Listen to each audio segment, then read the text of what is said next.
PS న్యూస్కి స్వాగతం. ప్రజాసేవ మా లక్ష్యం. నేను మీ ఎల్పిఎస్. బుధవారం తెల్లవారుజామున పులిచింతల ప్రాజెక్టుపై మొసలి సంచరించడం ప్రజలను భయాందోళనకు గురిచేసింది.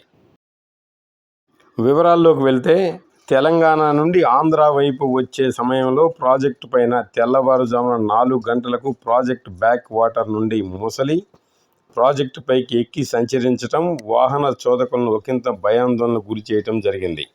ప్రాజెక్టు సిబ్బందికి విషయాన్ని తెలియచేయగా వెంటనే స్పందించి మొసలి నీటిలోకి వెళ్లే విధంగా ఏర్పాటు చేశారు. నదిలోకి స్నానాలకు వెళ్లేవారు, వాహన చోదకులు జాగ్రత్త వహించవలసిందిగా ప్రాజెక్టు సిబ్బంది ప్రజలను కోరారు.